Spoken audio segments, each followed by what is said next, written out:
할렐루야. 비가 와서 좀 자리가 빌까 그랬는데 어제보다 조금 더 나오신 것 같아. 역시 일신교회 성도들은 그래도 뭔가 있으신 것 같아. 제가 그런데 여러분께 여쭤보겠어요. 여러분 정말 믿음이 있으세요? 예수님 믿으세요? 하나님 믿으세요? 자, 아멘 했으니까 좀 생각해 봅시다. 어느 정도 내가 믿나? 뭐 제가 첫날부터 한 얘기가 다 믿음에 대한 얘기 아닙니까? 오늘 믿음에 대한 얘기 또 말씀드리려고 그래요. 어떤 사람이 이 초겨울에 고향에 가려고 고향을 향해 가는데 큰 강을 만났어요. 강을 건너야 마을에 갑니다. 그런데 이 초겨울이니까 얼었어요. 얼마나 얼었는지 알 수가 없잖아요.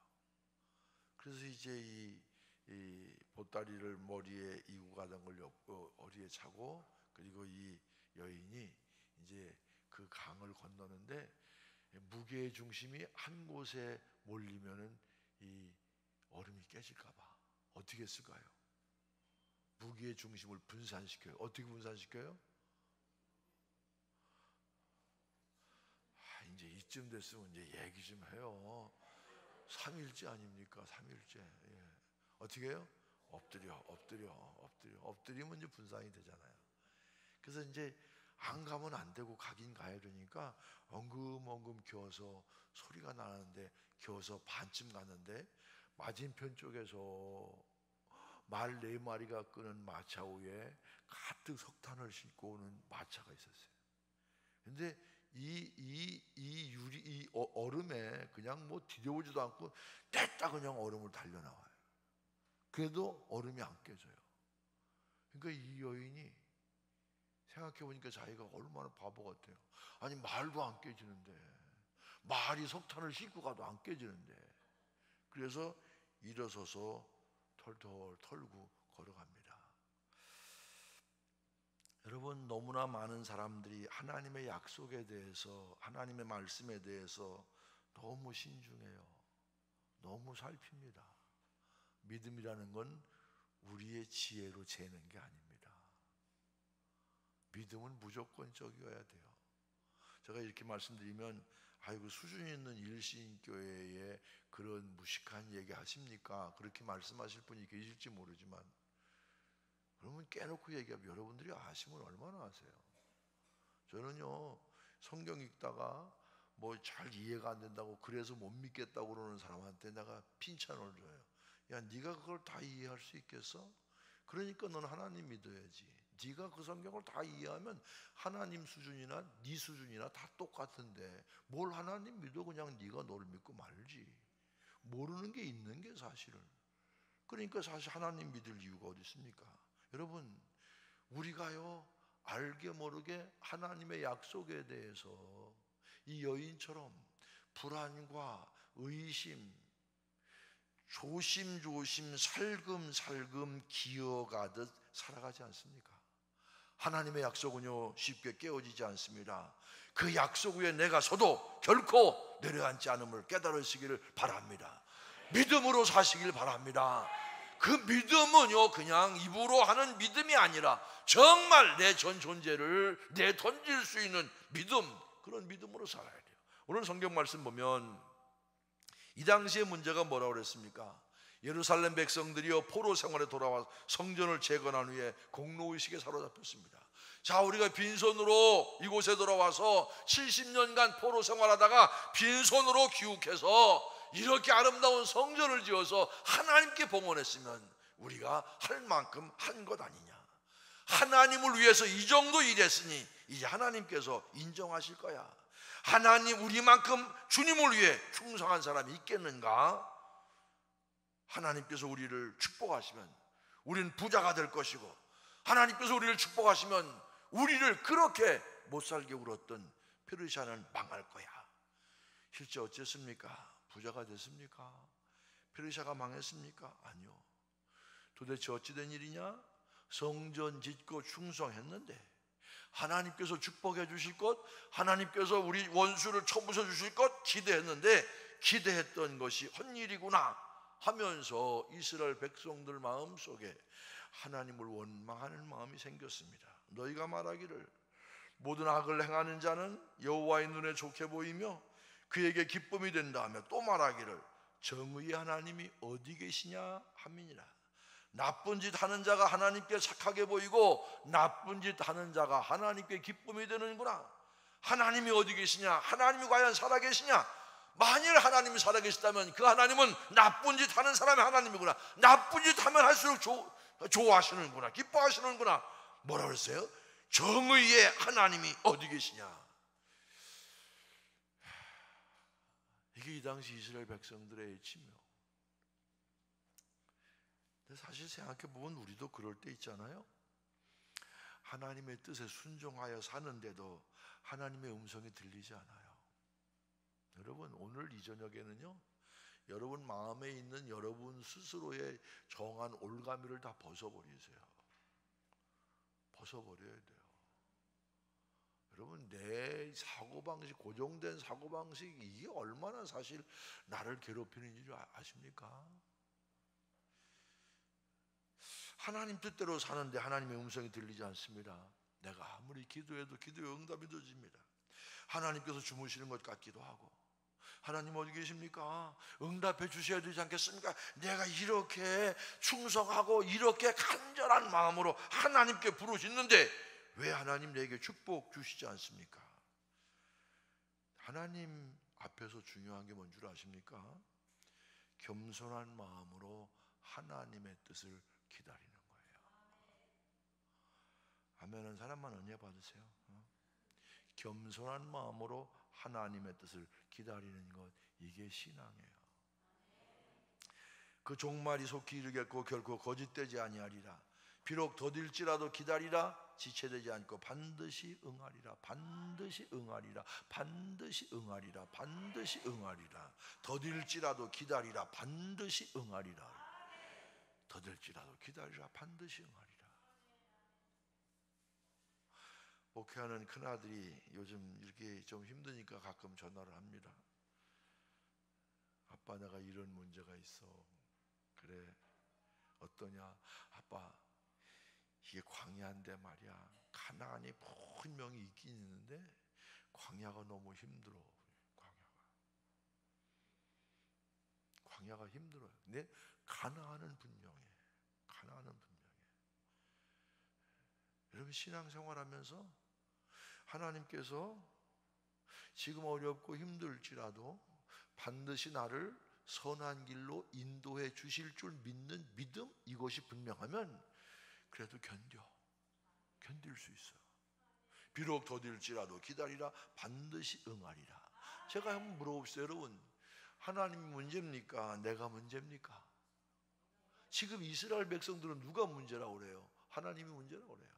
내가 70년 포로 생활하다가 와서 이렇게 충성하고 헌신했는데 하나님 왜 축복 안 주십니까? 하나님 왜 이거 해결해 주지 않습니까? 이스라엘 백성들은 지금 하나님을 향해 원망합니다. 그런데 여러분, 다시 묻습니다. 하나님이 문제입니까? 내가 문제입니까? 솔직하게 얘기해 보세요. 누가 문제입니까? 그러면서 여러분 무슨 기도하십니까?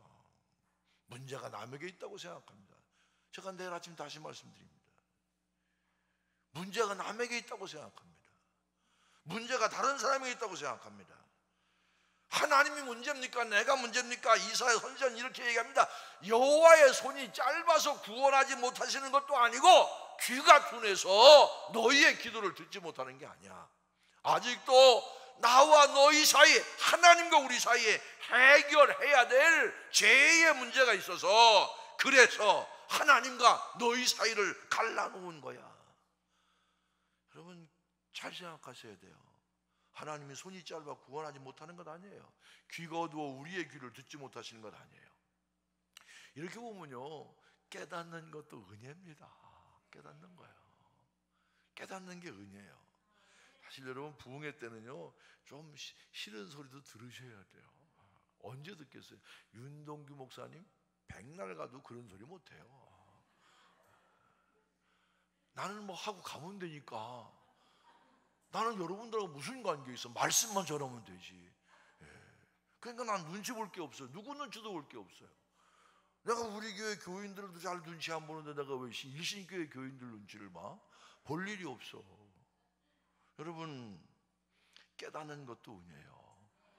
여러분, 문제가 생길 때마다요, 다 그런 것은 아니지만 영적인 문제일 때가 많아요. 오늘 이 설교 말씀이 어떤 사람에게는 참 평생 잊지 못할 말씀으로 들려지는데 어떤 사람에게는 안 들려져. 깨달아지지 않아. 목사님이 왜 저러시지? 이게 참 신비로운 거예요. 겸손한 마음으로 하나님의 뜻을 기다리며 결코 입술로 범죄하지 말아야 됩니다. 여러분, 비가 오면 착륙 못하는 게 아니에요. 안개가 끼면 착륙 못해. 안개가 끼면 하나님과 우리 사이에 뭔가 해결해야 될 제2의 문제가 해결되지 않으면 아무리 사인을 보내도 몰라. 아무리 하나님이 때로는 목사님을 통해서, 때로는 성도님을 통해서, 때로는 삶의 사건을 통해서 내게 무수히 말씀하시는데 내가 그걸 알아듣지를 못해. 깨닫지를 못해. 뭐라고요? 깨닫는 것도 은혜예요. 찔림도 은혜예요. 그런데 아무리 하나님이 우리에게 사인을 주셔도, 아무리 하나님이 우리에게 사인을 주셔도 깨달아지지 않아. 이게 문제란 얘기입니다. 너희가 말로 여호와를 괴롭게 하고도 이르기를 우리가 어떻게 여호와를 괴롭혀 드렸나이까 하는도다. 이는 너희가 말하기를 모든 악을 행하는 자는 여호와의 눈에 좋게 보이며 그에게 기쁨이 된다 하며 또 말하기를 정의의 하나님이 어디 계시냐 하면이라. 악을 행하는 자가 하나님께 잘 보이고 악을 행하는 자가 하나님께 기쁨이 되고, 도대체 정의의 하나님이 어디 계시냐? 하나님을 원망하고 하나님에 대해 빈정대고, 이게 뭡니까? 하나님을 괴롭히는 일이에요. 여러분 보세요. 부모가 답답하고 괴로울 때가 언제입니까? 자녀에게 정말, 어제 말씀드렸잖아요. 자녀가 조건 없이 잘 되기를 바라는, 가장 간절히 바라는 건 부모예요. 그러니까 자녀가 잘 되도록 잘 권면하는데 자녀가 부모의 말을 믿어주지 않아. 부모의 말을 의심하고 불순종해. 그럴 때 부모가 얼마나 답답해요. 하나님도 똑같아요. 하나님의 섭리를 믿지 않아. 하나님의 정의를 믿지 않아. 때가 되면 하나님의 정의는 반드시 이루어진다는 사실을 믿지 않아. 여러분, 하나님이 제일 기뻐하시는 게 뭔 줄 아십니까? 믿음이요. 믿음이 없이는 하나님을 기쁘시게 못하나니. 하나님 어떤 사람을 기뻐하십니까? 믿음 있는 사람. 믿음 있는 사람. 하나님이 계신 것과 하나님이 계시다는 사실 믿습니까? 믿습니까? 믿습니까? 정말 믿습니까? 하나님이 계시다는 사실과 자기를 믿는 자에게 복 주시는 하나님, 이 하나님을 믿는 이것이 바로 믿음이라는 얘기예요. 오늘은 내가 좀 살살 설교하려고 그랬는데 여기만 오면 소리가 높아지네. 어제 하도 소리를 질렀더니 얼마나 이거 땡기는지 아주 들어가서 밤새도록 안 와서 내가 믿거나 말거나. 여러분 보세요. 믿음이라는 건 뭡니까? 하나님을 믿는 거예요. 하나님의 존재. 그 하나님이 어떤 하나님? 어떤 하나님? 전능하신 하나님. 그 하나님 어떤 하나님? 말씀으로 천지를 창조하신 하나님. 믿습니까? 여러분, 말씀으로 천지를 창조하신 분이 뭘 못하시겠습니까? 여러분, 그 정도 하나님을 믿습니까? 하나님은 어느 정도 믿습니까?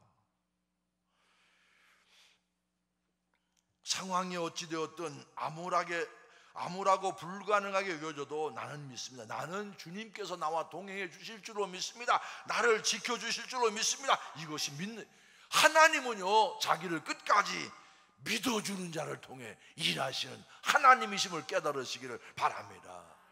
누가복음 7장 보면 백부장이 나옵니다. 백부장의 종이 병들어 죽게 되었어요.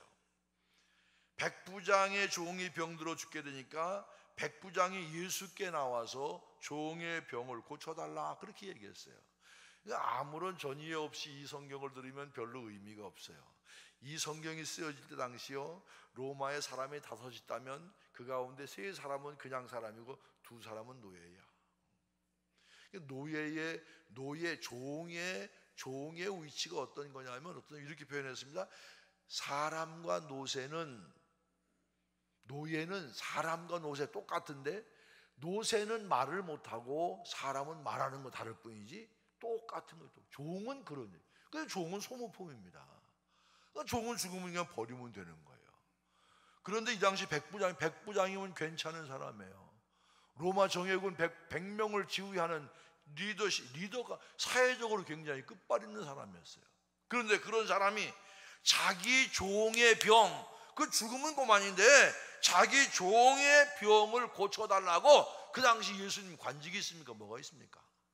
예수님께 찾아와서 명령하지 않았어요. 간구했다 그랬습니다. 그 백부장의 인격을 알아요. 백부장의 믿음이 여기 나타나 있습니다. 예수님이 그것을 보고 감동을 받으셨을까요? 감동을 받으셨을까요? 받으셨어요.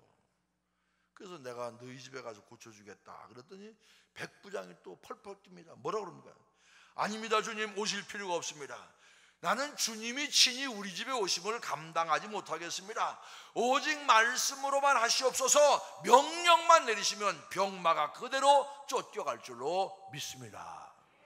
평행, 이 복음서의 평행 본문에 보면 나도 내 위에도 상관이 있고 내 아래도 부하가 있습니다. 내 부하들은 가라 하면 가고 오라 하면 옵니다. 그런데 하물며 주님께서 병마에게 가라 그러면 물러가지 않겠습니까? 예수님께서요 깜짝 놀랐어요. 왜 이스라엘 중에서 이만한 믿음을 만나보지 못하였느라 그랬어요. 여러분, 이스라엘의 전문적인 신앙인들이 얼마나 많아요. 제사장도 있었습니다. 서기관들도 있었습니다. 율법학자들도 있었습니다. 그렇지만 백부장만한 신앙인이 없었어요. 백부장의 믿음이 뭡니까? 말씀만 하면 그대로 되실 줄로 믿습니다. 말씀대로 이루어질 줄로 믿습니다. 어떤 경우라도 주님께서 말씀하시면 그 말씀대로 반드시 이루어질 줄로 믿습니다. 이게 바로 예수님을 감격시킨 거예요. 예수님을 감격시키고 싶으십니까? 믿음을 가지시기를 바랍니다. 조급하지 마세요. 원망하지 마세요. 여러분의 때에 하나님의 뜻이 이루어지지 않는다고 실망하지 마세요. 예수님은요 끝까지 믿음을 가지고 나가는 자를 통해 역사하십니다. 하나님께서 도와주시지 않으면 실패할 일들만 하라. 이것이 주님을 기쁘시게 하는 일이다. 뭡니까? 내 힘으로 되는 것은 내가 하는 것이지만 내 힘으로 할 수 없는 일을 하는 것, 이것이 바로 하나님이 하시는 것, 이게 바로 믿음으로 하는 일입니다. 저는 1988년에 나이 39살 반에 춘천중앙교회에 부임했어요. 저보다 다 장로님들이 연세가 많으셨어요. 장로님들과 제가 대화를 많이 했어요. 뭐 어떻게 해야 우리 교회가 좀 부흥하고 발전할까? 근데 먼저 있는 건물이 도대체 이게 교회의 부흥과는 별로 상관성이 없는 건물이에요. 로비가 작고 답답해. 그 이제 부임했을 때 제 마음속에 이 교회가 앞으로 잘 되려면 이거 갖고 되겠는가? 교회 건축을 하긴 해야 되겠는데 가자마자 교회 건축하자고 그러면 사람들이 정신 나갔다고 그럴 거 아닙니까? 아무 소리 못하고 저 혼자 여기저기 다녔어요. 여기저기. 사실 7, 8년 동안 제가 교회 건축을 준비했어요. 장로님들과 함께 논의하고 어제 말씀드렸던 것처럼 장로님들과 함께 잘 지어진 교회를 순방하고. 오래된 교회는요 변화를 싫어해요. 변화를 두려워해요. 또 제가 배운 게 있잖아요. 뭘 배웠어요? 변화는 갑자기 얘기하면 안 돼. 나는 연말에 뭐 하고 싶은 일이 있으면 연초부터 얘기해. 우리 지금 도저히 지금 시스템 갖고는 안 돼요. 내년에 교역지 하나 더 써야 되겠습니다. 기회만 되면 얘기해. 공석이든 사석이든 기회만 되면 얘기해. 그러면 연말에 당에 예산위원회 할 때 교역지 하나를 더 둘까 안 둘까 그런 거 토론하지 않아. 그냥 알아서 세워. 그냥 알아서. 연초부터 하니까. 별로 여러분 얼굴이 감동이 아닌 것 같아. 이거 굉장히 내가 돈 많이 주고 배운 거예요 이거. 사람들은요 새로운 변화에 대해 늘 두려워해. 갑자기 얘기하면 다 되는 법이 없어. 늘 기회만 되면 기회만. 그래서 우리 교회가 교회를 져야 되겠다고 할 때까지 몇 년 걸렸냐면 7, 8년 걸렸어요. 이 교회 먼저 있던 교회가 한 1170평 정도 됐어요. 건물 빼고 그 앞에 이 주차장에 그저 사람 겨우 빠져다닐 정도로 꽉 떼봐야 그저 30대도 못 돼. 30대 정도 될까 말까요. 춘려고협에 다 됐어요. 차를 주일을 거기다 대고 우리가 한 학기 얼마씩 장학금을 주고 그렇게 지냈어요.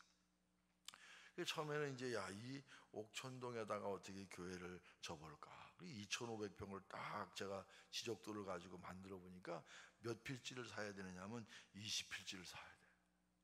여러분 알박기라고 들어보셨나요? 돈도 돈이지만요, 그 가운데 하나라도 못 사면 문제가 심각해져. 여기 사야 될까 저기 사야 될까 고민합니다. 그때 우리 지금 원로 장로님이 되셨는데 장로님 한 분이 산을, 뭐 복잡한 얘기는 하지 말고 스토리가 있는 얘기지만 하여튼 산을 2,000평을 기증하셨어요. 교회 내셨어요. 교회 낼 때는 그냥 바로 받아야 돼. 바로 받아서 그냥 등기까지 딱 넘겨놔야 돼. 그때 그분은 권사님이셨는데, 목사님 꿈이 암만 커도 이 2,000평에다가 그저 30%면 600평, 그 평면적 600평으로 그저 올리면 되고 나머지는 쓰면 2,000평이면 충분할 거다. 저는 승이 안 쳤어요. 그게 4,000평을 사가지고 붙였어. 그때 우리 장로님들이 뭐라고 그러시냐면, 아니 4,000평 그거 사가 6,000평인데 그걸 땅 관리를 어떻게 하려고 그걸 그렇게 사서 붙입니까? 그러는데 제가 또 고집 있잖아요. 6,000평을 가지고 이제 거기다 지으려고 그러는데 안 돼. 거기 공원부지로 묶였어. 지금 거기가 어디냐면 춘천에 가면 이 박물관하고 체육관이 있는데요. 그래서 거기를 그 공원 부지를 풀어보려고 제가 기도도 빡세게 하고 또 할 일은, 인간으로 할 일은 다 했어요. 별하별 군데를 다 찾아다녔어요. 그래도 안 되는 건 안 되는 거더라고요. 그래서 거기 안 돼서 지금 경찰청 앞에 있는 8,000평이 났다고 그래서 거기를 살려고 그러다가 조심운중 땅 이 3단지에 임시 쓰레기 하치장했던 10,000평을 문중 땅을 살려고 그렇게도 안 되더라고요. 그러다가 지금 있는 그 땅이 났어요. 그때는 그린벨트고 잡종지 앞에 이렇게 군부대에 있는 땅인데 한 2,700평이 잡종지고 뒤에 한 7,000평이 이 연병장했던 데고 조그만 산이 있고 한 15,000평, 15,825평 샀어요. 후에 이제 더 보태서 한 18,000평까지. 지금은 다 이제 정리하고 한 10,000평 남았어요. 아파트 하는데 주고 이 철도 부지로 주고. 그래서 이제 부지를 매입하고 착착 진행했습니다. 설계들도요, 시골 있지만 여러분 깐이 보지 마세요. 이 지명 꼼빼라고 해서 이 지명원을 다 받아갖고 15개 이 설계사 가운데 우리가 이렇게 심사라고, 그게 어디서 어떻게 설계하고 어떤 실적이 있나 다 조사하고서 그 가운데 우리가 세 회사에다가 설계권을 줬어요. 설계권에 응모하는 데는 일단은 돈을 주는 거예요. 설계 공모를 해가지고 우리가 교수, 뭐 전문가들, 또 우리 목회자, 또 장로님들이 심사해서 그 가운데 제일 설계비가 센 데를, 하여튼 우리 장로님들이 별로 돈은 없으신데 대책이 없으셔. 그게 제일 비싼 걸 그걸 해가지고서 이제 설계를 다. 설계를 마치고선 제가 설계사와 저 설계한 그 사람과 저와 우리 장로님 두 분과 함께 미국 투어를 했어요. 현대적인 교회, 고전적인 교회를 다 투어하면서 앞으로 우리 뭐 교회 모양을 어떻게 할 것인가, 앞으로 어떻게 이 동선을 하고 이 내부 인테리어를 어떻게 할 것인가 전부 꼼꼼하게 석 주에 걸쳐서 대표적인 교회를 다 돌아다니면서 리서치를 했어요. 이게 다 준비가 되는데 이제 1997년 무슨 해인지 아시죠? IMF요. 우리는 회계년도가 12월부터 그 다음 11월 달까지야. 이 12월 첫째 주면 우리는 인사 구역회를 다 해. 당회 구역회를 다 해. 당회 구역회 끝나고 저희 교회가 개척한 교회, 인도네시아에 3교회가 있는데 지금 많이 모이는 데는 그래도 500명 모여요. 별로 감동을 안 하시는데 여러분, 교민교회 500명 모이면 많이 모이는 거예요. 우리 지방에서 규모가 두 번째 커요. 춘천 서지방에서. 잘못하면 우리 교회 따라잡겠어. 그 교회 이제 있고 또 찔레군에도 하나 있고 교회가 몇 개 있어요. 창립 행사를 하러 간 그 사이에 뭐가 났느냐 하면은 IMF가 난 거예요. IMF가 나니까 이게 설계도까지 다 맞췄는데 준비가 다 되는데 교회를 해야 되나 말아야 되나. 이때 제가 목회하면서 가장 애로웠던 때 같아. 왜? 누구도 제게 정답을 가르쳐 주는 사람이 없었어요.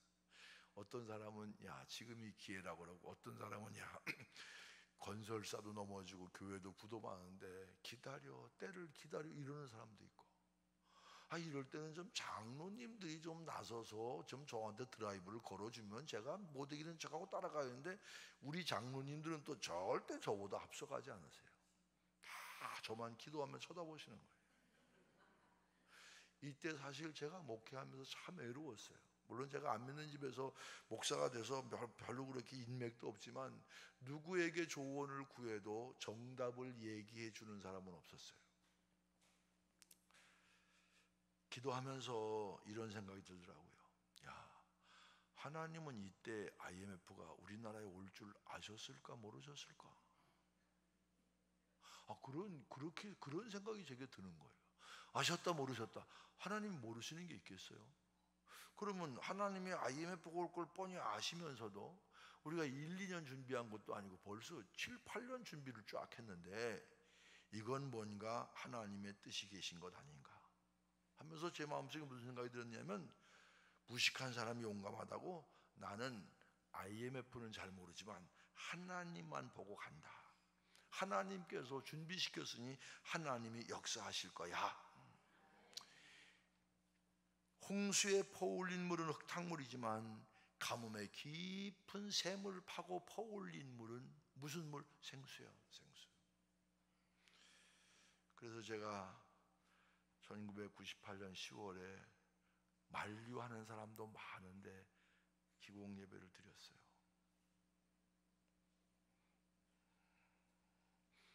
기공 예배 때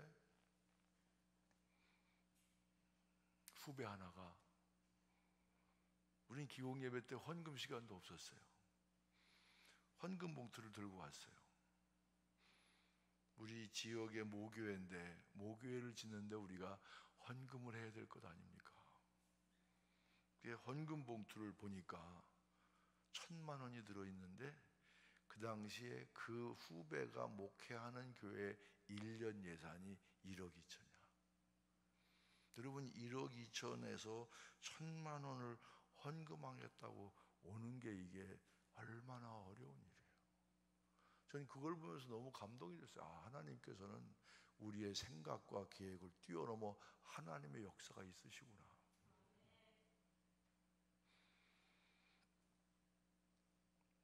(10년) 후에 2009년 3월 1일 날 그 교회가 또 100주년 기념예배당을 짓는다고 기공예배에서 나보고 와 설교를 해달래.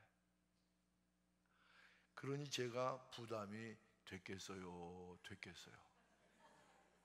부담될 때는 걱정할 거 없어요. 장로님들하고 의논하면 돼요. 장로님, 우리 그때 거기서 자기 예산의 11조를 우리 헌금했는데 저보고 와 설교하라는데 가긴 가야 되겠는데 어떻게 했으면 좋겠습니까? 그랬더니 우리 장로님들이 뭐라고 말씀하시냐면, 거기가 10분의 1 했으면 우리도 10분의 1을 해야 되는데, 그럼 우리가 3억을 갖다 줘야 되는데 지금 우리도 건축 때문에 빚 많고 하니까 그럴 수는 없고 그저 1억 약속하시고 1,000만 원은 갈 때 갖고 가시고 9천만 원은 아무 때나 원할 때 대출을 받아서라도 준다고 와서 약속하십시오. 그래서 제가 그렇게 했어요. 그랬더니 이 친구가 뭐라 그러냐면, 이럴 줄 알았으면 한 3천만 원 갖다 주는 건데.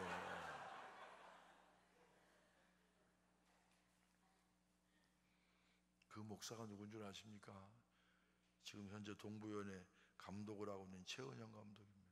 화천제 일기에 있을 때였어요. 여러분, 천국은 침노를 당하나니 침노한 자는 빼앗느니라. 믿음만 붙잡고 나가는 사람 천국을 소유하게 될 줄로 믿습니다. 우리가 조심할 될 것이 있습니다. 세상에 좋은 것, 돈 좋아하죠. 건강 좋아하죠. 지위 좋아합니다. 명예, 권력. 믿음보다도 이런 것을 더 좋아하지 않습니까? 이런 것도 있으면 믿음 없어도 살 수 있다고 생각하지 않습니까? 그런 것 가진 사람 믿음 없이 살아도 믿음 있는 내가 오히려 부러워하지 않습니까? 그러나 실은 제일 불쌍한 사람입니다. 하나님께서 진짜 사랑하는 사람은 동서남북 다 막아놓고 주님만 바라보게 하는 사람, 하나님만 바라보게 하는 사람, 하나님만 붙들고 나가게 하는 사람, 그런 사람을 하나님이 사랑하시는 사람인 줄 믿습니다. 왜 그렇습니까? 하나님이 바로 능력의 통로요, 능력의 근원입니다. 전 불이 나서 광야교회 1년 지나면서 참 제 인생에 겪지 못한 많은 깨달음도 또 은혜도 겪었습니다. 저희 광야 예배당 한번 영상 잠깐 좀 보여드리겠습니다.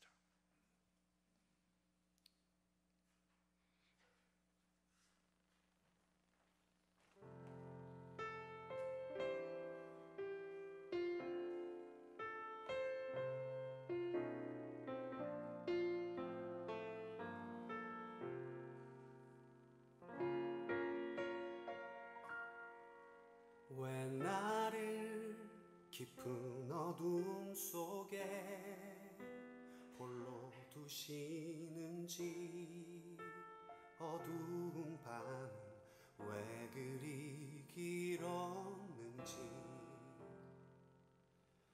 여러분, 새로운 광야 예배당에 가면 앞에 십자가가 있습니다.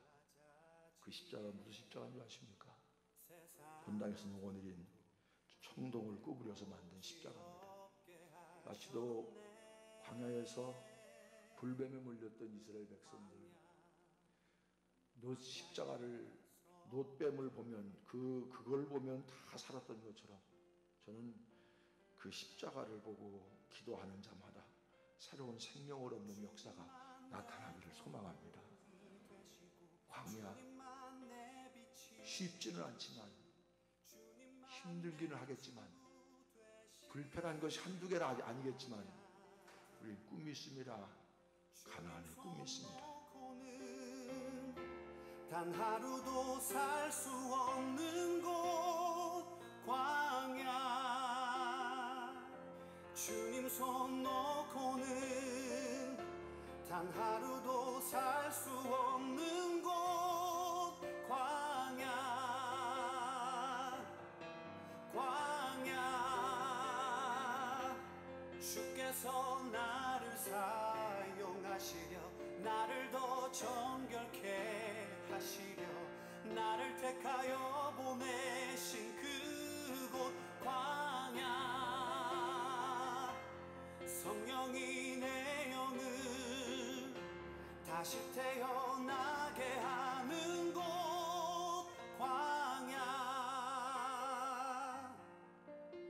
광야에. 우리는 추운 겨울을 이 광야 예배당에서 보냈습니다. 힘들긴 했지만 그래도 큰 어려움 없이 복원된 새 예배당에 입당을 앞두고 있습니다. 성도 여러분, 지난 1년 이 광야 예배당에서 예배하면서 무엇을 생각하셨습니까?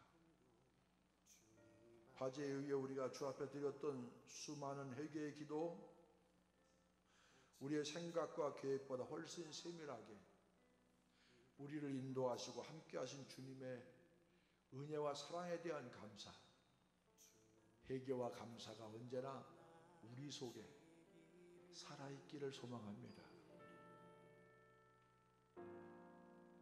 광야를 지나며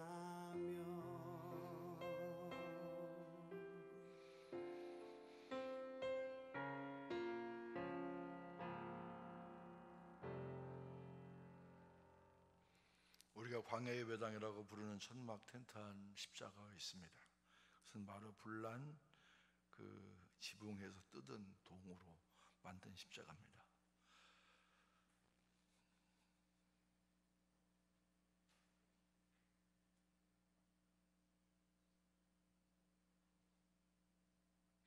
앞이 보이지 않을 때마다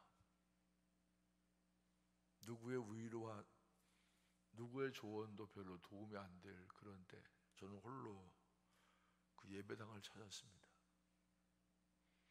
예배당에 십자가를 볼 때마다 마치도 나를 품으려고 팔을 벌리고 계신 주님의 모습을 봅니다.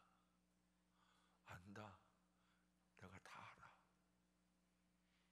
바로 그래서 내가 십자가를 지지 않았느냐. 힘내거라.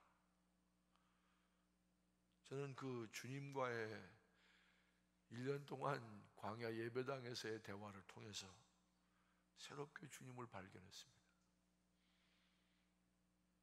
여러분들에게는 별것 아닌 것처럼 여겨질지라도 불난지 1년 만에 복원해서 입당한다는 것은 생각만큼 쉬운 일은 아닙니다.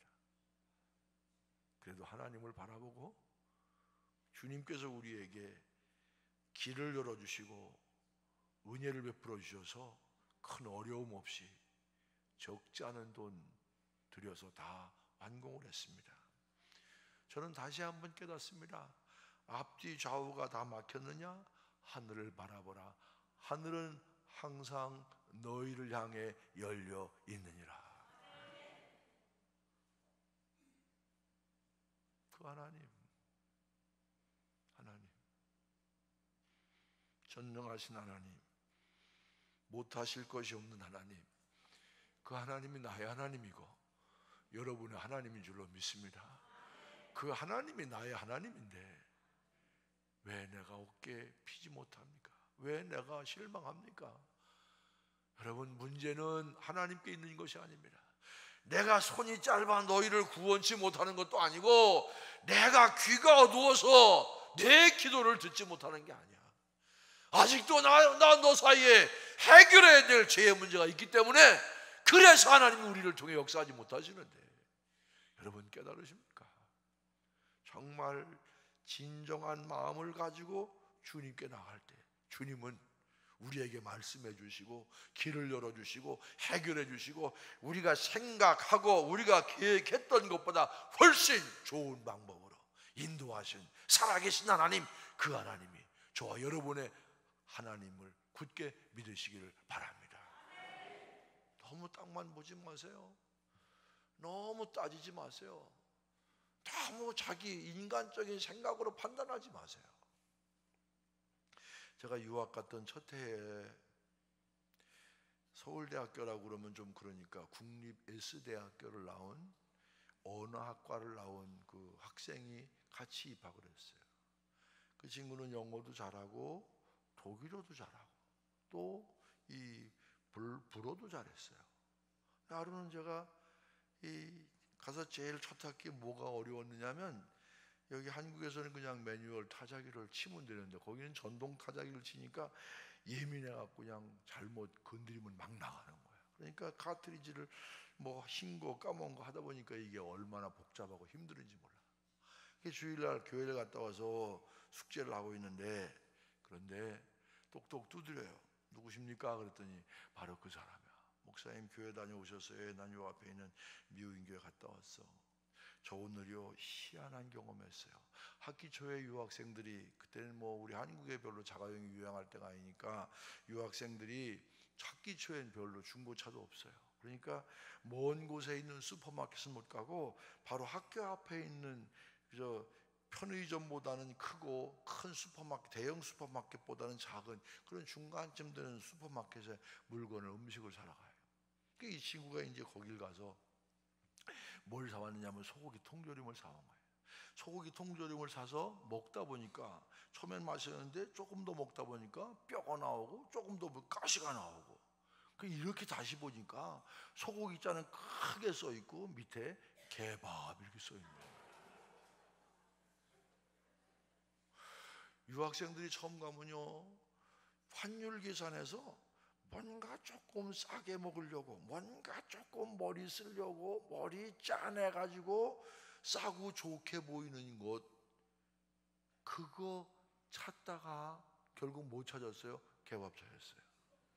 저는요 영어는 잘 몰라도 개밥은 절대 안 먹습니다. 왜? 마켓 가면요, 먼저 뭘 봐야 돼? 우위를 보면 돼. 사람밥 파는 데인지 개밥 파는 데인지 위에 다 써 있잖아요. 전 평생의 교훈 삼습니다. 뭔가 조금 손에 들보고, 뭔가 조금 잘난 척하고, 뭔가 조금 계산하고, 손에 안 보려고 몸부림치다가 여러분 더 큰 거 놓쳐. 개밥 먹는 인생. 다를 게 뭐가 있어요? 다를 게 뭐가 있어요? 먼저 우리 하나님 바라봐야 됩니다. 하나님 보시길 바랍니다. 하나님 보시기 바랍니다. 하나님 보시기 바랍니다. 하나님 보시기 바랍니다. 빈정거린 이스라엘 백성들에게 하나님께서 말라기 선지자를 통해 약속하십니다. 무슨 약속입니까? 자, 3장 1절 같이 펴놓으시고 한 목소리 읽겠습니다. 3장 1절입니다. 시작. 만군의 여호와가 이르노라. 보라, 내가 내 사자를 보내리니 그가 내 앞에서 길을 준비할 것이요 또 너희의 구하는 바 주가 갑자기 그의 성전에 임하시리니 곧 너희가 사모하는 바 언약의 사자가 임하실 것이라. 자, 성경을 보세요. 내가 내 사자를 보내리니 뭐 하는 사자입니까? 준비하는 사자예요. 누구를 얘기합니까? 세례 요한을 얘기합니다. 너희가 구하는 바 무엇을 구했습니까? 문제 해결을 구했습니다. 주가 갑자기 성전에 임하리니 그 주가 누굽니까? 예수예요. 문제 해결사 예수 그리스도가 이 땅에 오시면 너희들이 진짜 구했던 축복, 무엇이 진짜 축복이고 무엇이 진짜 영광인지를 알게 될 것이다, 이 얘기입니다. 자, 2절 보세요. 2절. 그가 누구니까? 메시아입니다. 그가 임하시는 날을 누가 능히 당하며 그가 나타나는 때에 누가 능히 서리요? 그는 금을 연단하는 자의 불과 포백하는 자의 잿물 같을 것이라. 3절 같이 읽습니다. 시작. 그가 은을 연단하여 깨끗하게 하는 자 같이 앉아서 레위 자손을 깨끗하게 하되 금은같이 그들을 연단하리니 그들이 공의로운 제물을 나 여호와께 바칠 것이라. 너희는 축복과 번영을 기대하지만 메시아는, 주님은 왜 이 땅에 오셨느냐? 여러분, 주님이 하신 사역 가운데 제일 핵심되는 사역이 뭡니까? 주님이 오셔서 병도 고치셨어요? 말씀도 전하셨어요? 병자도 고치고 뭐 이런 거 저런 거 다 많이 했는데 주님이 하신 사역 가운데 핵심적인 사역이 뭡니까? 구원의 사역입니다. 구원입니다. 어떻게 구원하셨어요? 자기가 피 흘려 십자가에 죽음으로. 이게 주님이 하신 가장 핵심적인 사역이에요. 그러니까 메시아가 이 땅에 하시는 것은 우리가 뭐 잘 먹고 잘 살고 이게 중요한 게 아니라 우리의 뭐를 위해서? 구원을 위해서. 여러분, 아무리 더럽고 아무리 썩는 곳이라도 예수의 보혈의 피가 닿기만 하면 정결케 될 줄로 믿습니다. 믿습니다. 이게 바로 복음 아닙니까? 이게 복음 아닙니까? 저는 영어로 들은 설교 다 잊어버렸는데 딱 하나만 기억하는 게 있습니다. 근데 제가 공부할 때는 스토리텔링, 그래서 이야기를 재미있게 하고 메시지를 마지막, 이게 그 당시에 설교의 트렌드였습니다. 한 학생이 나와서 이런 설교를 해요. 여러분, 그 짐승 가운데 가스 냄새가 독한 짐승이 뭔지 아시죠? 스컹크입니다. 스컹크 냄새는 잘 빠지지가 않아요. 그러니까 여러분, 고속도로 가다가 스컹크 죽은 거 있으면 피해 가야지. 그거 타이어 닿으면 타이어 버려야 돼. 근데 역사상 그러니까 스컹크는요 무서운 게 없어. 아무리 자기보다 힘센 거 와도 오기만 하면 거기다 대고 엉덩이만 딱 들이대면 다 도망가. 도망 안 가는 동물이 없어요. 그 스컹크는 무서운 게 없을까요? 없어. 근데 역사상 미국에서 스컹크가 제일 많이 죽었던 때가 언제냐면 이 동부에서 서부로 이 철도 놓을 때. 이 철도 놓을 때 철도를 딱 놓으니까 스컹크 대장이 뭔가 까만 게 칙칙북북거리고 오니까 스컹크를 딱 집합시켜가지고 철도 양쪽에 이 기차를 향해서 엉덩이를 딱 들이대고 발사하다가 그때 죽은 스컹크가 역사상 미국에서 제일 많이 죽었대요. 근데 가끔 이 캠프장에도 스컹크가 먹을 것 때문에. 한 번은 이 청소년 지도자가 캠프를 데리고 나갔다가 잘못해서 이 스컹크에 맞았어요. 그 이제 들어와서 샤워장에 가서 막 피가 나도록 문지릅니다. 그래도 냄새가 안 빠져. 지나가면서 한 사람이 뭐라고 딱 얘기하냐면, 아, 그거 도마도 케찹이나 도마도 주스로 문지르면 냄새가 빠집니다. 그래. 이 사람이 수영복 차림으로 뛰어가서 이 케찹을 딱 발라보니까 냄새가 싹 빠지더래. 그러면서 뭐라고 얘기하냐면, 예수의 피는 우리의 죄가 어떠하든지 어떤 죄든지 깨끗하게 씻어주십니다. 설교 끝! 그럼 내려가더라고요. 내내 설교 시간 내내 스컹크 얘기로 그냥 배꼽을 잡게 하고, 메시지는 딱 하나: 예수의 피는 우리의 죄가 어떠하든지 깨끗이 씻어주십니다. 저는 다른 설교 다 잃어버려도 이 설교는 제가 기억해요. 여러분, 생활 우리의 의지로 정화될 수 없어요. 우리 삶의 기준은 내가 아닙니다. 주님이 기준입니다. 예수님이 우리의 삶의 기준이 되고 예수님이 우리의 삶의 능력이 될 때 우리가 주 앞에 아름다운 삶을 살게 될 줄로 믿습니다. 제가 결혼 주례하기 전에 교육할 때 꼭 하는 게 있습니다. 주일 성수는 꼭 해라. 예, 우리 교회 와서 신앙생활 계속 할 사람들은 별로 안 그러지만 저한테 주례받고 의지해 나갈 사람들은 제가 세 가지 약속을 해야 주례해 줍니다. 첫째, 주일 성수해라. 주일 성수. 두 번째, 11조에 11조. 네가 다니는 교회, 이 교회 보내라는 게 네가 다니는 교회. 세 번째, 어디 가든지 가장 가운데, 변두리서 괜히 까칠하게 하지 말고 가운데서. 1년에 한 번은 반드시 담임 목사님 찾아가서 인사해. 빈손으로 가기 힘들면 손수건 하나도 좋아. 목사님, 1년 동안 말씀 전해주셔서 제가 은혜 받았습니다. 내년도 기도하며 기대하겠습니다. 목사님 감사합니다. 꼭 긍정적으로, 적극적으로. 그거 세 가지 감당한다고 그러면 내가 주례해주고, 안 한다고 그러면 안 해. 그러니까 그냥 나가는 사람이 있었을까요? 있었을까요? 있었어. 한 사람 딱 있었어. 장로님 아들이라고는 얘기할 수 없어. 나중에 그 이유를 알았어요. 제가 왜 주일 성수하라고 그러는지 아십니까? 적어도요, 부부 생활하면서 하나님 앞에서 자기를 봐야지. 부부끼리 자기들끼리 해봐야 도토리 기적이야. 적어도 일주일에 한 번이라도 하나님 앞에 서야 나의 부족한 것이 보여지고 나의 부족한 것이 보여져야 아내의, 남편의 부족한 것도 이해가 되는 것이지. 상대적으로 서로 싸워 밤새 누가 이깁니까? 이긴 사탄이 이기지. 아니요, 사탄이 이기는 거예요. 남편이 이기는 게 아니에요. 부부싸움에서 이기는 건 남편도 아니고 아내도 아니고 뭐예요? 사탄이 이기는 거예요. 정신 똑바로 차려야 돼요. 그러니까 일주일에 한 번 하나님 앞에 나와 신앙생활, 하나님 앞에서 나의 부족을 고백하고 나의 부족을 인정하고, 그래야 상대방의 부족도 이해가 되고 용납이 되는 거예요. 네. 여러분, 예수님이 내 속에 들어와야 진짜 내가 정결하게 되는 거예요. 강한 자가 되고 싶으십니까? 하나 깨끗해져야 되는데, 깨끗해지는 것은 내 힘, 내 능력이 아닙니다. 하나님의 능력입니다. 하나님은요, 깨끗한 자를 쓰시는데 이렇게 말씀하십니다. 큰 집에는 금그릇과 은그릇뿐 아니라 나무그릇과 질그릇이 또 있어 귀하게 쓰는 것도 있고 천하게 쓰는 것도 있나니, 그러므로 누구든지 이런 것에서 자기를 깨끗하게 하면 귀히 쓰는 그릇이 되어 거룩하고 주인의 쓰심에 합당하며 모든 선한 일에 준비함이 되리라. 교회나 사람이나 깨끗하고 정결해야 하나님이 쓰시고, 하나님이 쓰셔야 강한 사람이요, 하나님이 쓰셔야 강한 교회인 줄로 믿습니다.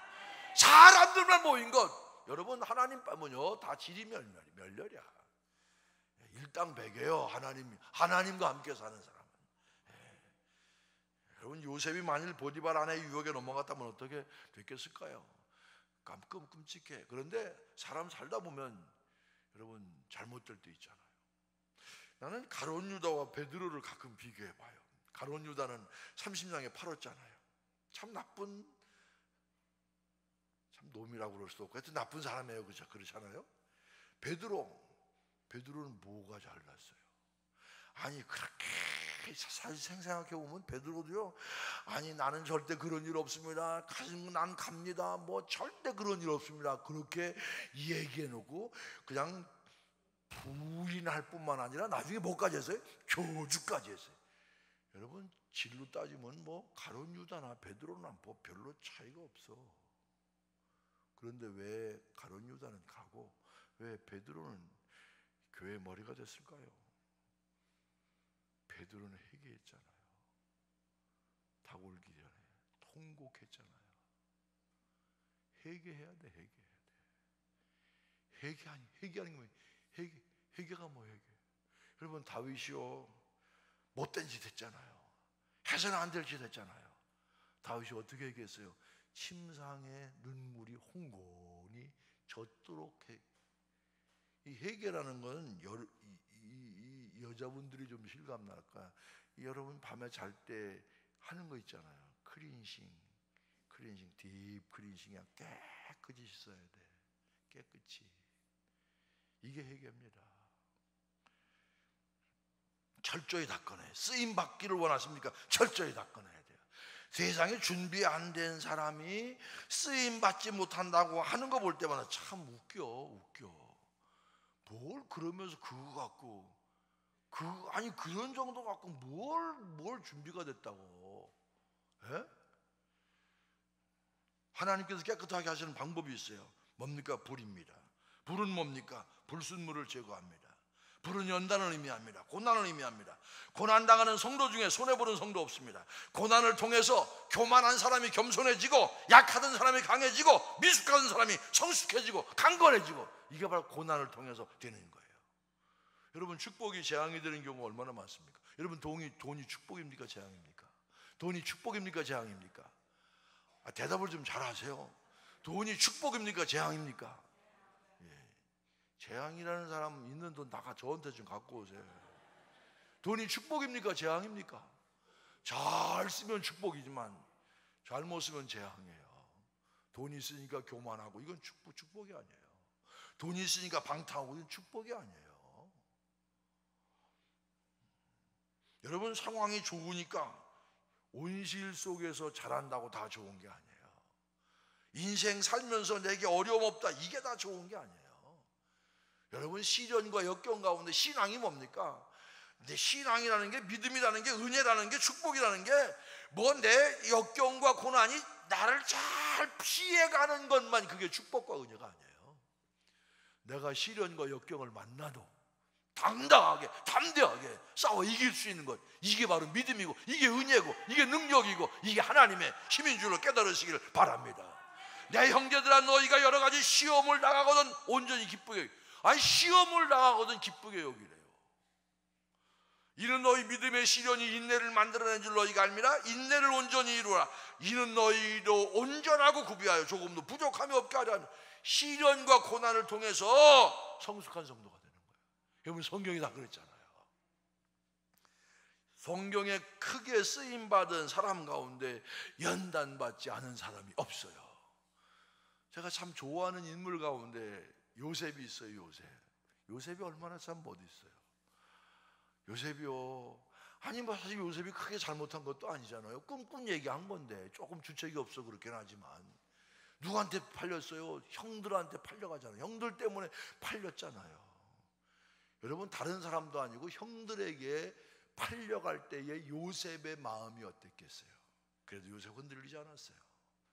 그러니까 성실하게 일하니까 뭐 보디발의 집에서 가정 총무가 되잖아요. 모든 걸 맡겨주잖아요. 하나님이 요셉을 보고 요셉이 가는 곳마다 요셉 때문에 복받게 하잖아요. 보디발 안에 여러분 그 유혹을 물리쳤어요. 뒤집었습니다. 어디로 갑니까? 감옥으로 가잖아요. 몇 년 있었어요? 눈치 있으면 대답이나 좀 해요.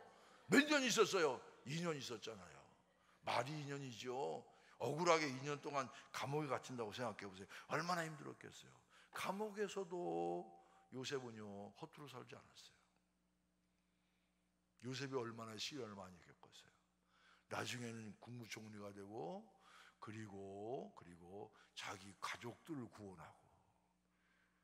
여러분 시련 요셉이 얼마나 큰 시련 받았어요. 다윗도 마찬가지고 모세도 마찬가지고 바울도 마찬가지고. 평탄한 것을 자랑하는 사람은 나는 작은 사기 그릇이다, 그런 얘기. 연단을 받아본 사람, 그걸 가지고 뭘 그래요? 그걸 가지고 뭘 그래요? 여러분, 연단 이 경험은, 이건 연륜은 하루아침에 생겨지는 게 아니에요.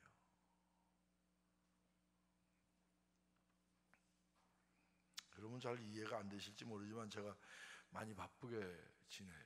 어떤 때는 너무 힘들어서 하루는 제가, 야, 거짓말은 하지 말고 내가 춘천에 있는데 좀 오늘 쉬어야 되겠다. 나도 살아야 되겠다. 그러니까 바깥에서 오면 그냥 뭐 춘천에 있는데 어디 있는지 모른다고 그렇게 얘기하고 다. 근데 그렇게 하고서 집에서 좀 쉬는데 아주 오래간만에 정말 좀 안식을 취하려고 그러는데 전화가 왔어, 후배에게. 그래도 안 받을 수가 없어요. 우리도 마음 약해서 전화 안 받을 수가 없어요. 난 약속 안 하고 또 이게, 그래서 전화를 받았어요. 어디 계시냐고. 아, 나 춘천에 있어. 제가 지금 가는 길이라고. 약속도 안 하고 오는 사람 난 되게 싫어해. 그러니 오는 길이라니 제가 안 만날 수가 있어요. 그래서 이만큼 부어가지고 이만큼 화가 나갖고 이제 사무실 나갔어요. 목회하다 너무 힘들으니까 저를 찾아온 거예요. 얘기하는데 꼭 내가 대답할 얘기만 묻더만, 꼭 내가 대답해 줄 수 있는 얘기만 물어. 난 경험했으니까. 괜찮아. 야, 그분이 말씀하신 진리는 이거야. 네가 이건데 요렇게 해석하니까 그분 섭섭하잖아. 이런 마음을 갖고 다시 해. 그러니까 당해본 사람 그걸 갖고 뭘 그래.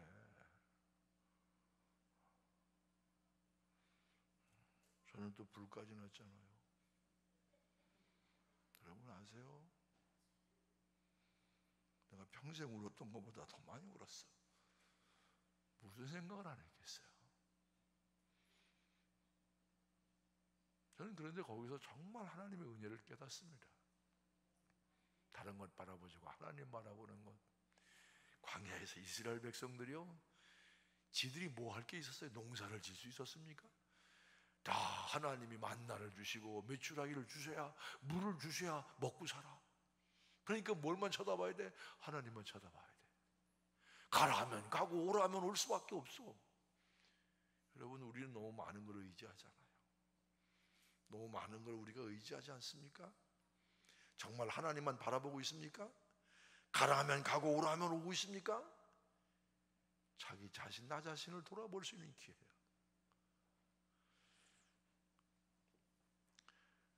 찰스 카우만이라는 사람이 있어요. 여잔데 이분은 나방이 이런 곤충을 연구하고 그랬어요. 하루는 이분이 나방이가 누에고치를 뚫고 나오는 것을 잘 살폈습니다. 몇 시간 동안 애를 쓰다가 겨우 나와서 쉬다가 한참 쉬더니 풀로 날아가는 거예요. 너무 안쓰러우니까 이분이 날카로운 면도칼로 이 누에고치를 이렇게 잘라서 쉽게 나오게 해줬어요. 쉽게 나온 그 나방이는 날지를 못하고 죽어. 뭡니까? 자기 힘으로 누에고치를 뚫고 나오는 건 고통이지만 뚫고 나오면서 제가 보니까 날개에 근육이 생겨 힘이 생기는 거야. 피곤하지만 쉬었다가 날아갈 수 있지만 그런 과정을 겪지 못한 사람들은, 그런 과정을 겪지 못한 나방이는 나와서 죽어. 가만히 생각해 보면 연단은요, 우리를 강하게 하는 거야. 연단은 강하게 하는 거야. 감사해야 돼요. 감사해야 돼요. 저는 비교적 젊은 나이에 54살에 제가 감독을 했으니까 감리사는 언제 했겠어요? 더 일찍 했죠. 저는 처음 감리사 할 때 참 열심히 했어요. 난 그렇게 해야 되는 건 줄 알았어요. 교회마다 다 갔습니다. 가서 장로님, 목사님만이 아니라 장로님도 다 이렇게 세워서 11조 하시죠. 뭐 새벽기도는 그냥 하시겠죠. 전도 하십니까? 전도. 아니, 장로님들이 전도 안 하시면 됩니까? 내년에 제가 또 옵니다. 내년 몇 명 하실 겁니까? 다 교회마다, 큰 교회는 3시간씩 구역회를 했어요. 난 이렇게 해야 되는 건 줄 알았어요. 감리사가. 요즘 그렇게 하면 감리사 못할 것 같아. 모르니까, 뭔지 모르니까. 나는 1년에 한 번쯤은 그래도 윗사람 앞에 자기의 신앙을 점검받는 건 나는 성장에 굉장히 좋은 거라고 생각해. 힘들지만 했어요. 큰 교회만 있으면 작은 교회 있잖아요. 교인도 없는 교회도 있잖아요. 그래서 내가 다 모여 그러지 않고요, 교회마다 찾아가서 교회마다 찾아가면 어떤 때는 전도사 혼자 있고, 그러면 제가 그냥 올 수 있어요? 미안하지만 전도사 설교 노트 좀 갖고 와봐.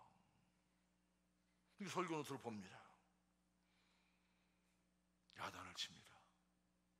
야, 한 명 놓고도 제대로 설교 못하면서 어떻게 하나님이 너한테 1000명의 양떼를 맡기겠냐? 한 명 놓고 제대로 설교해야 1000명 놓고 설교할 수 있는 기회가 너한테 올 것 아니야. 하려면 하고 말려면 말.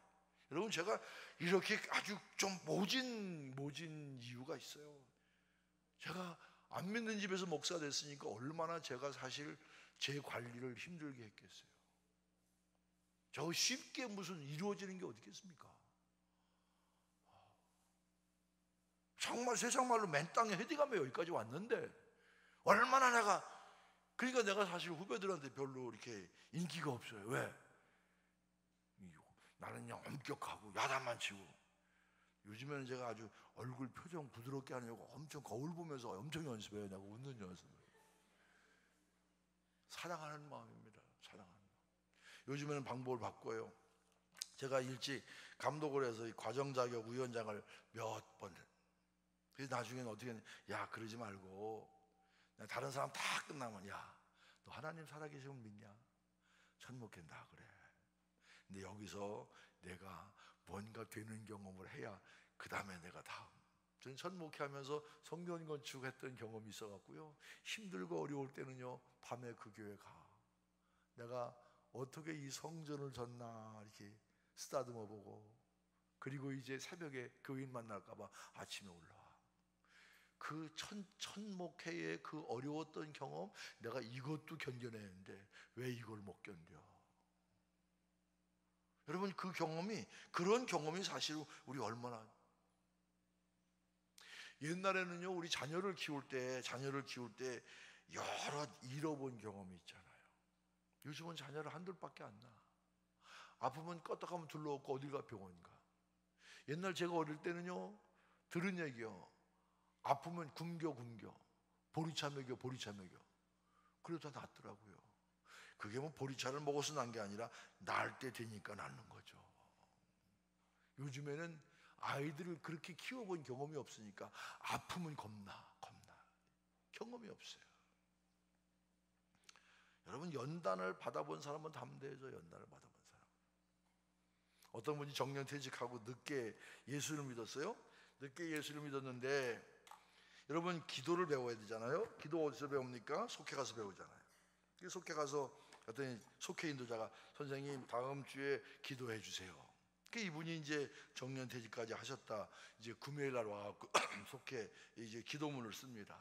토요일 날 또 고치고, 주일날 목사님 설교 듣고 또 고치고, 월요일 화요일부터는 정서를 합니다. 그리고는 파란 글씨, 빨간 글씨, 액센트, 쉼표 다 준비하고 기다립니다. 금요일 속혀요. 어서 오너라. 기다려요. 금요일 갔습니다. 아무개 선생님 기도해 주시기 바랍니다. 기도합니다. 액센트, 쉼표 다 해서 잘 끝나요. 그런데 이게 나이가 드니까 눈이 침침하잖아요. 예수님 이름으로 간절히 기도합니다. 그래야 되는데 안 보여갖고 예수님 이름으로 간신히 기도합니다. 간신히 하는 기도도 하나님 응답해 주십니다. 얼마나 그게 나중에 우습겠어요. 그런데 그것이 오히려 담대함이 됩니다. 무엇이 깨끗하게 됩니까? 디모데전서 4장 9절 보면, 하나님의 말씀과 기도로 거룩하여짐이라. 하나님 말씀 붙잡고 열심히 기도하면 말씀과 기도, 거룩함, 깨끗해짐, 잃어버렸던 능력을 회복하고 잊어버렸던 기쁨도 회복될 줄로 믿습니다. 자, 마지막입니다. 5절입니다. 내가 심판하러 너희에게 임할 것이라 그랬어요. 여러분, 우리가 살면서 내일 제가 다시 말씀드릴 거예요. 우리가 심판하러 주님께서 이 땅에 오십니다. 여러분, 우리가 이 세상에 천년 만년 사는 게 아니에요. 이거 고개로 끄덕끄덕하면서 별로 실감 못해. 어느 해 제가 참 저를 아껴주시던 선배 목사님 두 분이 한꺼번에 들어가 있어요. 한 분은 제가 같이 입학했는데 저보다 연세가 13살 위셨어요. 이분은 새벽기도 인도하다 돌아가셨어요.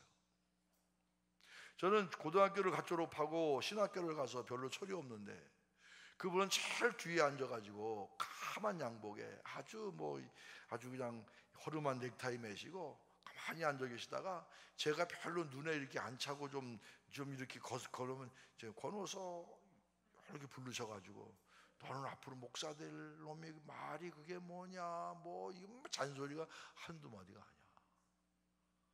제가 싫었겠어요? 싫었어요. 그런데요 1년에 제가 두세 번은 그분한테 큰 소리 칠 때가 있어요. 뭐냐, 시험 볼 때 야 설명 좀 해봐. 그러면 제가 그분 하나 놓고 하는 거예요. 여러분 잘 안 믿으시겠지만요 제가 학교 다닐 때는 그래도 공부는 좀 했어요. 믿거나 말거나. 그래도 내가 평균 90점은 넘었어요. 학교 가서 확인해 보세요. 별로 안 믿는 얼굴이네. 하여간 다 설명을 합니다. 그러면 야 잘 모르겠는데 아니 똑같이 배우고 똑같이 두 번째 설명했는데 그것도 모르고 뭐 하시는 거예요 도대체. 정신 좀 차리고 들으세요. 제가 친천 가서 처음으로 부흥회 할 때 그분을 모셨어요.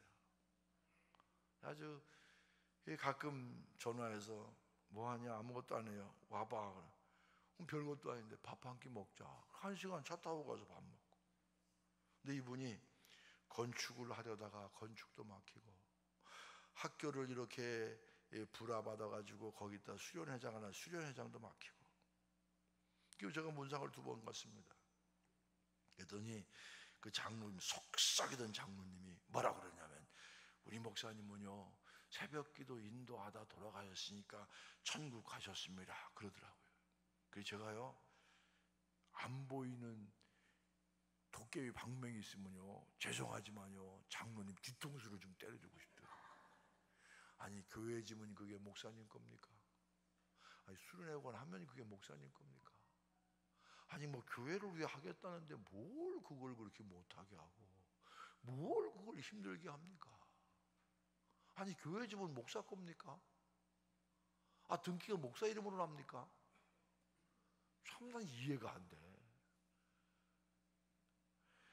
또 한 분은요 사실 저희 학교 선배도 아닌데 이분은 참 영성도 대단하시고 학문적인 실력도 대단하신 분이에요. 저를 늘 만나면 격려해 주셔요. 권 목사는 서울 와서 목회해야 돼. 서울에 자리만 나면 그분이 연결시키는 거예요. 근데 그분이 그분도 사실은 교회 건축 때문에 충격을 받으셔가지고 입원하셨어요. 그래서 아산병원에 제가 갔어요. 갔더니 뭐라 그러냐면 여기다 면회 사절이 있더라고요. 그래서 제가 왔다 간다는 표시를 하려고 몇 마디 메모를 했더니 사모님은 계세요 그러더라고요. 이 사모님이 저기 나와서 거기서 엘리베이터까지 잠깐 오는 사이에 뭐라고 얘기하냐면 빚진 사람은 업종을 바꾸면 되는데 안수받은 목사가 이것밖에 더 할게. 그분도 참 훌륭하신 분인데 건축 때문에 여러 가지 문제가 생겨서 그랬어요. 정말 너무 아까운 분이에요. 아니 빚진 사람은 업종을 바꾸면 되는데 안수받은 목사 다른 것도 할 것도 없고 하면서 눈물을 흘리시는데 제가 참 마음이 아프더라고요. 여러분 목사는 다 그렇게 사는 것 아닙니까? 여러분들 입장에서는 목사에 대해서 뭐라고 하겠지만 목사의 삶은 그거예요. 은퇴하면 끝나는 겁니다. 그래서 그분들의 죽음을 보면서 야 언젠가 나도 가겠구나. 제가 부모가 할 때 담임 목사님으로 모시던 분도 은퇴하시고 딱 10년 사셨어요. 성탄절 전에 전화가 왔어요. 10년. 여러분 무한정 우리가 사는 게 아니에요. 여러분 얼마나 죽음을 준비하면서 하십니까? 설교하는데 백무지까지 넣어줘갖고 얼마나 좋은지 모르겠네. 여러분 옛날 광대가 있었어요. 임금을 웃겼습니다. 임금이 너무너무 좋아서 자기가 가지고 있던 호를 지팡이로 선물로 했어요. 이 지팡이를 내가 가지고 있거라. 너보다 더 웃기는 사람이 있으면 줘라. 몇 년 후에 임금이 죽게 됐습니다. 죽을 준비가 안 돼서 몹시 두려워합니다. 광대가 나타나서 임금님께 지팡이를 도로 줍니다. 지팡이 도로 가지세요. 천년 만년 살 줄 알고 죽을 준비 안 하고 살았으니 당신은 나보다 더 웃기는 광대인 나보다 더 웃기는 사람이다. 그런 얘기입니다. 시험 때 공부 많이 한 사람은요, 시험이 기다려져요. 빨리 시험 치고 싶어서. 시험을 준비한 사람에게는 기다림이지만 준비 안 한 사람에게는 시험이 심판입니다. 자, 마지막 넘어갑니다. 6절입니다. 같이 한번 읽겠습니다. 6절 시작. 나 여호와는 변하지 아니하나니 그러므로 야곱의 자손들아 너희가 소멸되지 아니하니. 다시 한번 시작. 나 여호와는 변하지 아니하나니 그러므로 야곱의 자손들아 너희가 소멸되지 아니한. 한 번 더 시작. 나 여호와는 변하지 아니하나니 그러므로 야곱의 자손들아 너희가 소멸되지. 하나님의 백성은 하나님은 변하지 않아요. 하나님의 백성은 소멸되지 않는다. 하나님의 백성은 결코 소멸되지 않는다. 이 확신이 있어야 돼요. 시편 37편 24절입니다. 그는 넘어지나 아주 엎드러지지 아니하면 여호와께서 그의 손으로 붙드심이라. 내가 구원받는 것은 하나님이 붙잡아. 내 의지, 내 능력, 내 지혜, 내 고집이 아닙니다. 하나님이 나를 붙잡아 주셔야 내가 구원받는 거예요. 구원은 하나님의 손에 달려있는 거지 내 의지나 내 능력, 내 지혜 착각하지 마세요. 아닙니다. 하나님이 나를 붙잡아 주셔야 돼요. 비가 와서 물살이 세졌어요. 이 강도 아니고 내는 내인데, 여러분 물이 흐를 때 물살이 가생이가 더, 이 가장자리가 더 급할까요? 가운데가 더 급할까요? 가운데가 더 급해요. 아들과 아버지가 손을 꼭 잡고 강을 건넙니다. 아버지가 아들과 손을 꼭 잡고 강을 건너는데 물살이 세면 셀수록 둘이 서로 잡은 손의 힘이 세지겠죠. 제가 묻습니다. 아버지가 아들을 잡은 손에 힘이 셀까요? 아들이 아버지를 잡은 손에 힘이 셀까요? 크게요. 아버지가 아들. 그러면 아버지가 어른이라 그럴까요? 아니면 아버지가 아들을 사랑하기 때문에 그럴까요? 왜 대답을 그렇게 현찮게 하세요? 사랑하기 때문에. 우리는요, 신앙생활 하다가 삐질 때도 있고 시험 받을 때도 있고 낙심할 때도 있고 하나님 등질 때도 있어요. 그런데 우리가 하나님을 잡은 손은 놓칠 수 있어요. 근데 우리를 잡은 하나님의 손은 결코 놓치는 법이 없음을 믿으시길 바랍니다. 믿으시기 바랍니다. 내가 하나님 잡은 손을 놓칠 수 있어요. 우리를 잡은, 나를 잡은 하나님. 믿음이 약해질 때 있어요. 시험 들 때 있어요. 등질 때 있어요. 그러나 하나님께서 우리를 잡으시면 놓지 않으신 하나님. 여러분, 교회는 하나님 붙잡아야 삽니다. 말씀 붙잡아야 삽니다.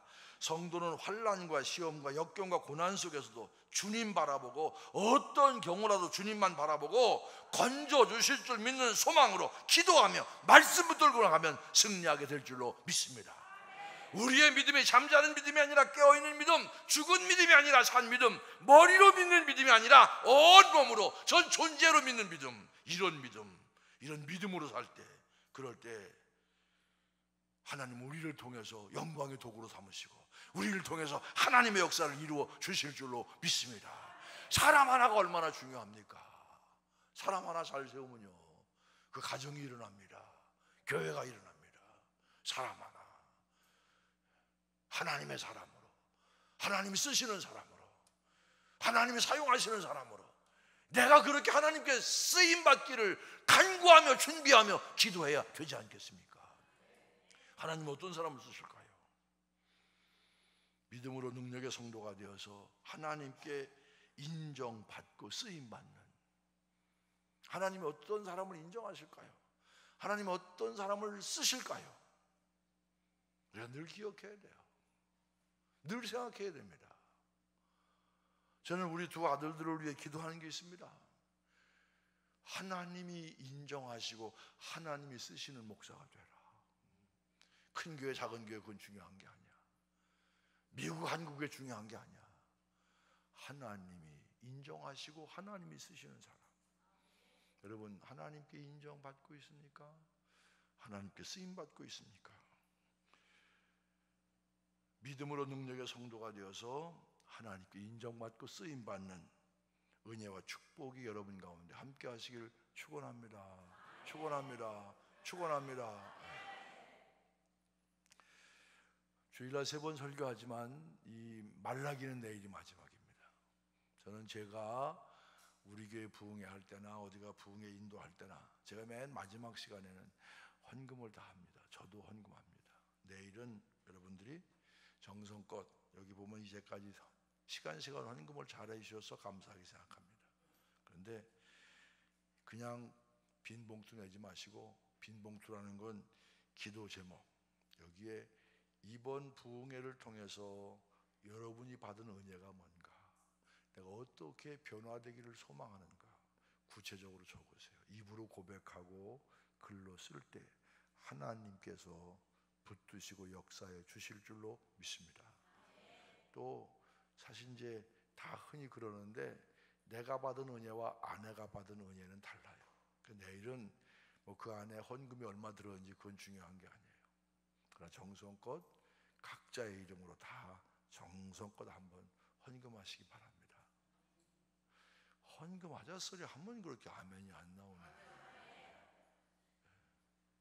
이거 특별한 거 아니에요. 제가 늘 어디 가서 인도하든지 저희 교회 부흥회 할 때도 평소에 늘 각자 하지만 맨 마지막 시간에는 정말 하나님 이번 부흥회 여러분 열심히 참여하셨잖아요. 오늘 전 비 오면 한 3분의 1은 줄 알았어. 내가 이렇게 믿음이 없는 사람이야. 여러분 기대하며 여러분 이 성회에 참여하셨잖아요. 지나가면 또 옛날과 같이 똑같아질 겁니까? 이번에 변화되어야 될 내 삶의 목표가 뭔지, 은혜 받은 게 뭔지, 내가 헌신해야 될 게 뭔지 글로 기억하고 여러분 마음을 모두 정성껏 하나님께 헌금하는 시간, 내일 꼭 헌금을 각자 이렇게 하시도록 제가 특별 기도를 하겠습니다. 내일 각자 준비해서 헌금해 주시기 바랍니다. 자, 기도하시겠습니다. 여러분